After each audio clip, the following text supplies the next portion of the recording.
इस हफ्ते जब देश भर में एजुकेशनल रिफॉर्म को लेकर सीजेपी के प्रोटेस्ट्स की तस्वीरें देख रहे थे तो एक बात बार बार जहन में आ रही थी।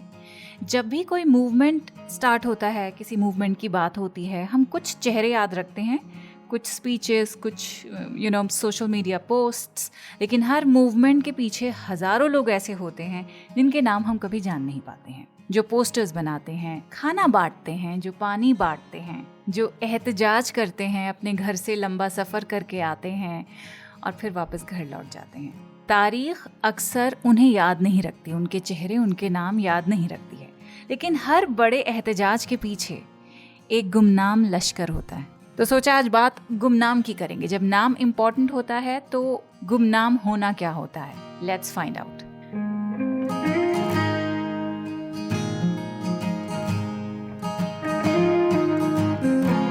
द क्वीन पर आप सुन रहे हैं उर्दू नामा। मेरा नाम है फबीहा सैयद। आज का लफ्ज़ है गुमनाम।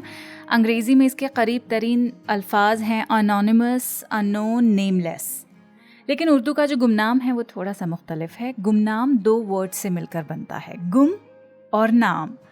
गुम तफसील में आपको समझा दिया था, पिछला एपिसोड हमने गुम पर किया था और आपको बताया था कि हम एक छोटी सी सीरीज स्टार्ट कर रहे हैं उन वर्ड्स की जो गुम से बनते हैं, जिनके पीछे गुम लग जाता है। सो गुम एज अ प्रीफिक्स, उसी पे हम बात कर रहे हैं। लास्ट एपिसोड था गुम पे, आज है गुमनाम। तो गुम यानी खो जाना और नाम यानी नेम, आइडेंटिटी, रिकग्निशन। तो गुमनाम का लिटरल मतलब हुआ जिसका नाम खो गया हो, whose name has been lost। और मुझे ये जो वर्ड है इसलिए और खूबसूरत लगता है क्योंकि उर्दू में इसे बेनाम नहीं कहते हैं। जिसका नाम खो गया हो वो बेनाम नहीं होगा, वो गुमनाम होगा। बे यानी विदाउट अ नेम, और गुमनाम वो जिसका नाम था लेकिन अब खो गया है। तो एक छोटा सा फर्क है, लेकिन इसी में इस लफ्ज की पूरी फिलॉसफी छुपी हुई है। तो गुमनाम सिर्फ उस इंसान के लिए इस्तेमाल नहीं होता जो मशहूर नहीं है, बल्कि उसके लिए भी इस्तेमाल होता है जो मौजूद भी है, असर भी रखता है, इन्फ्लुएंस भी रखता है, लेकिन फिर भी उसका नाम कहीं दर्ज नहीं हो रहा है। किसी की कहानी में उसका जिक्र है ही नहीं, जबकि वो बहुत ज़्यादा प्रेजेंट है। और इंटरेस्टिंग बात यह है कि गुमनाम हमेशा बदनसीबी नहीं होती है। कभी ये मजबूरी होती है, कभी नाइंसाफ़ी होती है, कभी एक चॉइस होती है। कुछ लोग सारी जिंदगी पहचान बनाने में लगा देते हैं और कुछ लोग जानबूझकर लाइमलाइट से दूर रहते हैं। तो आज देखते हैं कि उर्दू शायरी गुमनामी को किस नज़र से देखती है। तो शुरुआत करते हैं निदा फाजली के शेर के साथ, लेकिन उससे पहले थोड़ी सोसाइटी के हवाले से गुमनामी की जो बात होती है शायरी में, वो करना चाहती हूँ। गुमनामी का सबसे बड़ा आइडिया उर्दू शायरी में सोसाइटी के हवाले से आता है। The people who build the world are not always the people the world remembers. शुरुआत में जो मैं कह रही थी कि कोई एहतजाज, कोई मूवमेंट कैसे बनता है, बहुत सारे लोगों से बनता है जिनके नाम हमको याद भी नहीं होते। कुछ लोगों के नाम पता होते हैं, कईयों के नहीं पता होते हैं। तो ये वो लोग हैं जो एहतजाज को उसकी शक्ल देते हैं, बॉडी देते हैं, लेकिन खुद पीछे रहते हैं, खुद उनके बारे में पता नहीं लग पाता है। मजदूर का एग्जाम्पल ले लीजिए। मजदूर इमारत खड़ी कर देता है लेकिन इनॉग्रेशन के दिन उसका नाम कहीं नहीं होता है। साइंटिस्ट की पूरी टीम सालों रिसर्च करती है, लेकिन तारीख अक्सर एक ही नाम याद रखती है। एक फिल्म को हजारों लोग मिलकर बनाते हैं, लेकिन जो तालियां हैं वो चंद लोगों के हिस्से में आती हैं। तो निदा फाजली इन्हीं सारी चीज़ों के बारे में कह रहे हैं कि तारीख में महल भी है, हाकिम भी, तख्त भी।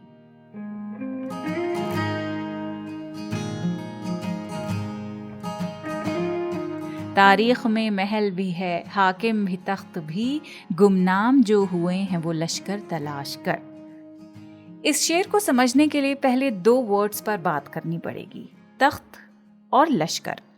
तख्त यानी थ्रोन, वो कुर्सी जहाँ पे रूलर्स बैठते हैं, और लश्कर यानी आर्मी। लेकिन यहाँ लश्कर सिर्फ फौज नहीं है, ये उन तमाम लोगों की अलामत है जो किसी भी बड़ी कामयाबी के पीछे होते हैं। शेर दोबारा सुनिए आप। तारीख में महल भी है, हाकिम भी, तख्त भी, गुमनाम जो हुए हैं वो लश्कर तलाश कर। निदा फाजली इसमें कहते हैं तारीख में महल भी मिल जाएंगे, हुक्मरानों के नाम भी मिल जाएंगे और उनके तख्त भी मिल जाएंगे, लेकिन अगर वाकई तारीख को समझना है तो उन गुमनाम लश्करों को ढूंढिए जिनके बिना ये सब मुमकिन ही नहीं था। History was a habit of remembering outcomes and forgetting it's contributors. हम ताजमहल देखने जाते हैं, शाहजहां का नाम याद रखते हैं, लेकिन उसे बनाने वाले हजारों संगतराशों, मिस्त्रियों और मजदूरों में कितनों के नाम हमें मालूम हैं।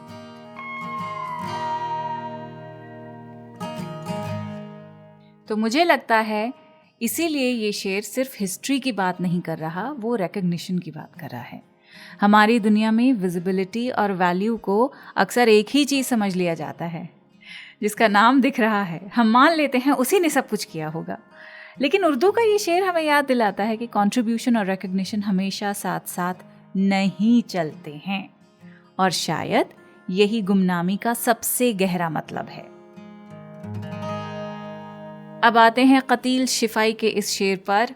इसमें गुमनामी को इनविजिबल लाइव्स, लाइमलाइट से दूर रहने वाली बात कह रही हैं कि शमा जिस आग में जलती है नुमाइश के लिए, हम उसी आग में गुमनाम से जल जाते हैं।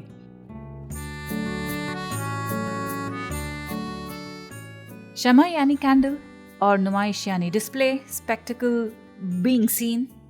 अब देखिए, कैंडल भी जल रही है और इंसान भी, लेकिन दोनों के जलने में एक बुनियादी फर्क है। शमा इसलिए जलती है ताकि सब उसे देखें, उसकी रोशनी महफिल का मरकज, महफिल का फोकस बन जाए। It Burns in full public view.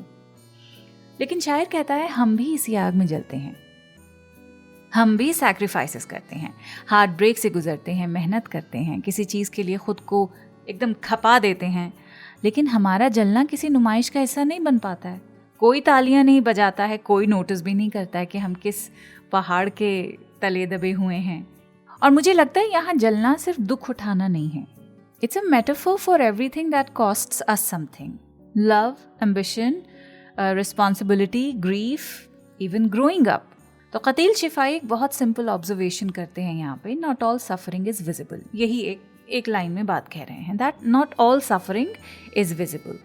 कुछ लोगों का दर्द हेडलाइन बन जाता है, कुछ लोग उतनी ही आग से गुजरते हैं, लेकिन बिल्कुल खामोश रहते हैं, गुमनाम रहते हैं। यानी कभी कभी तकलीफ का सबसे मुश्किल हिस्सा तकलीफ नहीं होता है, ये होता है उसका कोई गवाह नहीं है, उस सफरिंग का कोई विटनेस नहीं है, या कई बार गवाह होते भी हैं लेकिन ना होने के बराबर।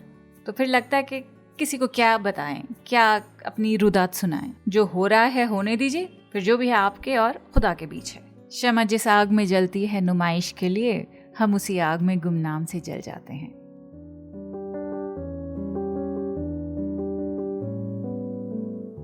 अब आते हैं अहमद फराज के इस शेर पर। लिखते हैं, कितना अच्छा था कि हम भी जिया करते थे फराज, कितना अच्छा था कि हम भी जिया करते थे फराज, गैर मारूफ से गुमनाम से पहले पहले। इस शेर में दो लफ्ज़ समझने ज़रूरी हैं, गैर मारूफ और गुमनाम। गैर मारूफ यानी नॉट वेल नोन, मारूफ यानी जाना पहचाना। जब कहते हैं ये मारूफ शख्सियत हैं, इसका मतलब होता है ये काफ़ी जानी पहचानी शख्सियत हैं, बहुत फेमिलियर हैं। तो गैर मारूफ क्या हो गया? Unfamiliar, obscure. और गुमनाम, जैसा हमने अभी तक समझा है कि सिर्फ अननोन नहीं होता है गुमनाम, बल्कि जिसका नाम यादों और पहचान से कहीं खो गया है। अब आप पहला मिसरा देखिए, कितना अच्छा था कि हम भी जिया करते थे। यानी शायर किसी और ज़माने को याद कर रहा है, वो जी रहा था। There was ease and there was freedom, इसीलिए कह रहे हैं कि हम जिया करते थे, सही मायनों में जिया करते थे, और शायद अब सर्वाइव कर रहे हैं सिर्फ। फिर आता है दूसरा मिसरा, गैर मारूफ से गुमनाम से पहले पहले, यानी उस दौर से पहले जब लोग हमें पहचानने लगे, जब नाम हमारा बन गया, जब शोहरत हमारे पास आ गई, तब शायद हम उतना फ्रीडम महसूस नहीं करते। तो बहुत ही इंटरेस्टिंग आइडिया है ये कि हम अक्सर समझते हैं कि रिकग्निशन इज़ द गोल, कि नाम बन जाना ही कामयाबी है। फराज यहाँ पे उल्टा कह रहे हैं, may be anonymity had its own luxury. Before people knew your name, they had no expectations from you, no opinions, no constant scrutiny. You could just, simply exist.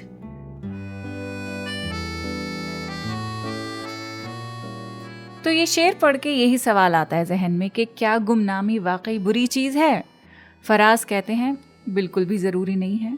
Before recognition came expectations, scrutiny and pressure. Sometimes obscurity is the actual freedom. अब आगे आते हैं, एक मोहब्बत से भरा शेर है ये, मोहब्बत के बारे में है ये। और इस तरह के अशार में बहुत ज़्यादा लेती नहीं हूँ, पर मैंने सोचा क्यों नहीं आज एपिसोड में हम बात कर लेते हैं, मोहब्बत की नज़र से देखते हैं, रोमांस की नज़र से देखते हैं। और मीना कुमारी का शेर है, मीना कुमारी नाज लिखती हैं, जब जुल्फ की कालक में घुल जाए कोई राही, बदनाम सही लेकिन गुमनाम नहीं होता। जुल्फ यानी बाल, लेकिन शायरी में जुल्फ सिर्फ हेयर स्टाइल नहीं होता, it's a symbol of beauty, attraction and the irresistible pull of love, of desire. और राही तो पता ही है, मुसाफिर। अब पूरी तस्वीर आप समझिए, एक मुसाफिर महबूब की जुल्फ़ों में उलझ गया है, जब जुल्फ की कालक में घुल जाए कोई राही, यानी इश्क में ऐसा गिरफ्तार हुआ कि अब वापस निकलना उसका मुश्किल है। अगला मिसरा जब आता है कि बदनाम सही लेकिन गुमनाम नहीं होता, तो इसमें मतलब है कि इश्क सिर्फ दो लोगों के बीच नहीं रहता है, जल्द ही वो लोगों की बातों का हिस्सा बन जाता है, लोगों के सामने आ जाता है। गॉसिप, विस्पर्स, रूमर्स, सुना तुमने, मैंने तो पहले ही कहा था, दोनों के बीच कुछ चल रहा है, वैसी वाली बातें होनी शुरू हो जाती हैं। So love rarely stage private. और मीना कुमारी यहाँ यही कह रही हैं कि जब एक बार आप इश्क की इस दुनिया में कदम रख लेते हैं, एंटर कर लेते हैं, तो लोग आपका नाम लेना शुरू कर देते हैं, आपके नाम से किसी और का नाम जोड़ना शुरू कर देते हैं। हो सकता है अच्छे वर्ड्स ना यूज़ करें, हो सकता है कहानियाँ बना दें, एग्जैजरेट कर दें, हो सकता है आप बदनाम हो जाएं, लेकिन एक चीज़ ज़रूर रहती है, आप गुमनाम नहीं रहते हैं। तो ये जो शेर है, इसका मज़ा इसी पैराडॉक्स में है। हम पूरी एपिसोड में गुमनाम से बचने की बात कर रहे थे, और यहाँ मीना कुमारी कहती हैं कि इश्क में उसकी टेंशन मत लीजिए आप। मोहब्बत का जो एक साइड इफेक्ट है वो ये भी है that sooner or later people will have an opinion about you, whether they know the truth is a completely different matter. जब जुल्फ की कालक में घुल जाए कोई राही, बदनाम सही लेकिन गुमनाम नहीं होता। आगाज तो होता है, अंजाम नहीं होता, जब मेरी कहानी में वो नाम नहीं होता।